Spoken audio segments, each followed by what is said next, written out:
Shalom, Israel, shalom. This is the elder apostles giving you edification and education, edification to build, education to bring out. Watch and get edified, be educated, come back to your power. Without any further ado, the elder apostles. This lesson is entitled, The Strangers. Who are they? Shalom, Israel.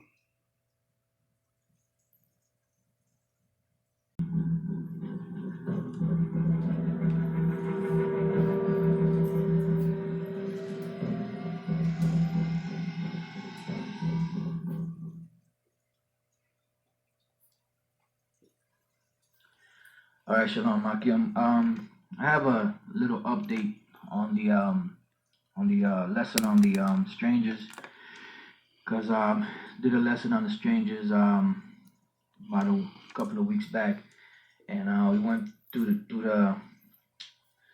the scriptures and show you the difference, in the Hebrew between the natural strangers, which is Nakaria and Zawar, and the unnatural strangers, which were Israelite foreigners, which the term there was gar, which meant sojourner. So now in that lesson, I mentioned that First Kings, the 8th chapter, and the 41st verse, in that book of First Kings, the 8th chapter, this prayer that King Solomon prayed was actually a future prayer. It was for the future. If anything were to occur to Israel, and they prayed to the Most High, if they fall away, if they pray to the Most High, then here in heaven, here in heaven, and bless them, and deliver them from whatever situation they may be in, right? And then it goes on, to speak about a stranger that is not of thy people Israel. And I said it's my personal belief that this word Nakaria for stranger there should not have been there, should have been the word gar, which means sojourner. And now when you read it, I'll read it and then we'll go into it. This is 1 Kings 8:41. It says, Moreover, concerning a stranger that is not of thy people Israel, but cometh out of a far country for thy name's sake. And I had mentioned that this was talking about an Israelite foreigner, and the reason why it used the word of an actual stranger is because they inserted it in there, because of the fact that it doesn't make sense that there's only, out of all the scriptures, when you read them, there's only maybe 3 places where it bestows favor upon these heathens, the real heathens, and that's not the case. We know that only Israel is going to be delivered. So I did mention that the word that should have been here is gar, okay? But now, like I said, this is a future prophecy. This is a future prayer that King Solomon prayed for these particular strangers, which were Israelites. Now, let's say the case was that the word is actually stranger, nakar, as we see it there. Let's say that's the actual word that should be there. All right. Now, I'll read this again, and we're going to go through some other precepts just to show you that if they didn't insert this word here in this particular verse, then I'm going to show you other scriptures that prove that this is talking about Israelite foreigners, if the case be that this word is actually here. But it's my personal belief that the word there is gar, which means sojourner, which is an Israelite foreigner. But let me read this again and let's go through this lesson. It's going to be a quick lesson. Moreover, concerning 1 Kings 8:41, moreover, concerning a stranger that is not of thy people Israel, but cometh out of a far country for thy name's sake. All right, so this is actually talking about an Israelite foreigner. All right, but let's deal with this word Nakaria. All right, I'm going to show you that this particular word here, even though it does mean heathen, there's certain times when it can apply to an Israelite, and I'm going to show you that. This is Genesis 42:7. And Joseph saw his brethren, and he knew them, but made himself strange unto them, and spake roughly unto them. And he said unto them, Whence come ye? And they said, From the land of Canaan, to buy food. So it said that Joseph made himself strange unto his brethren, right? And what do you have here? Wayatha Nakar.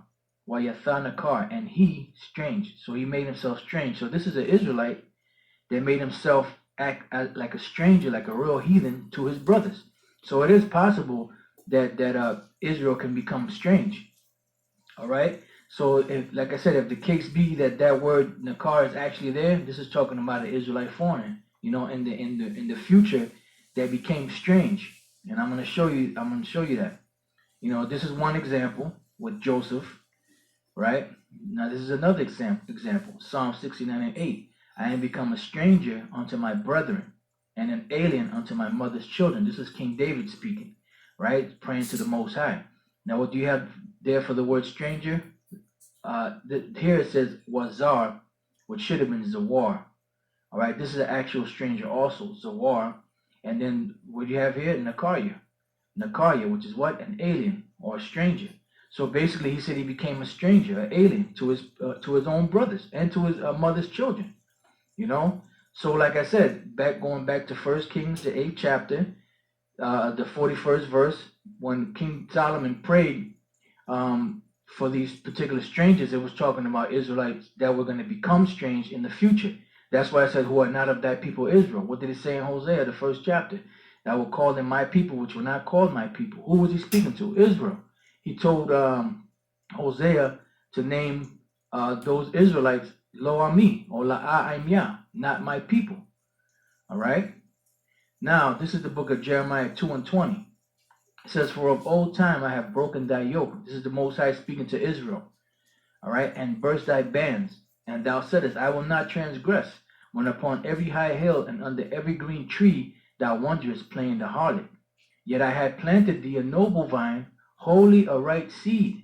How then art thou turned into the degenerate plant of a strange vine unto me? And what do you have there for the word strange? Nakarya, which is strange.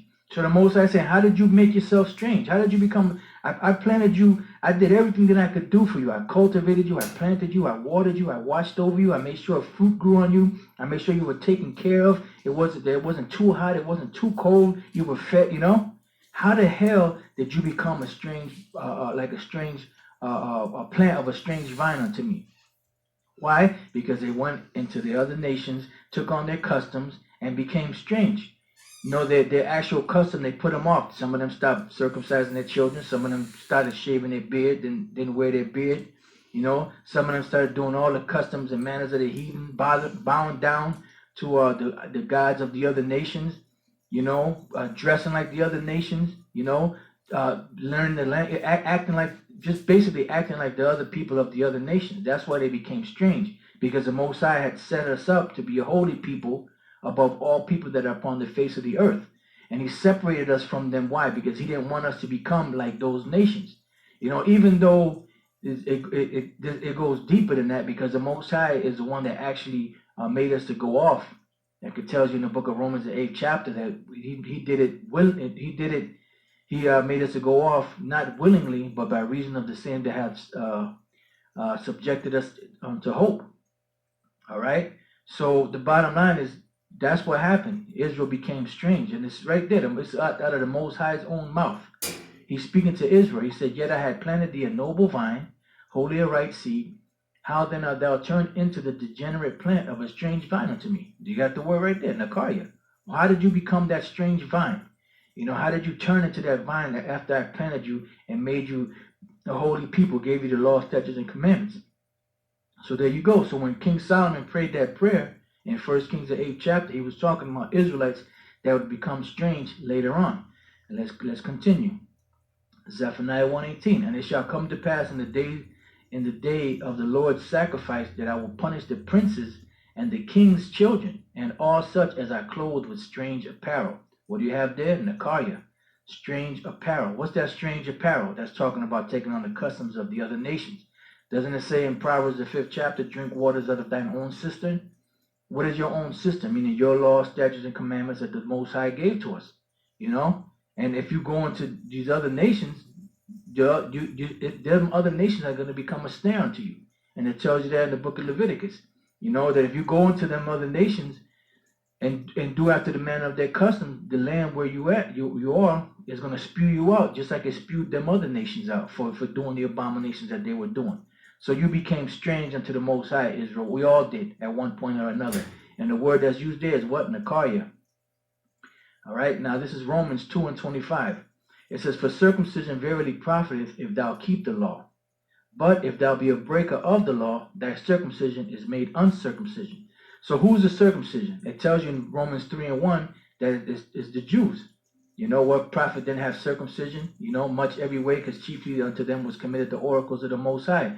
So the Jews that were in Jerusalem, Judah, Benjamin, Levi, right? They were the circumcision. Why? Because the laws were given unto them. You know, just like at another time when the other tribes that were brought into the land of Assyria, they were given the laws. They were the circumcision, but then they became uncircumcised when they broke the law. That's why the Lord allowed the Assyrians to come in and take our people out of that land. So it said, for circumcision verily profiteth if thou keep the law. But if thou be a breaker of the law, thy circumcision is made uncircumcision. And that's plain.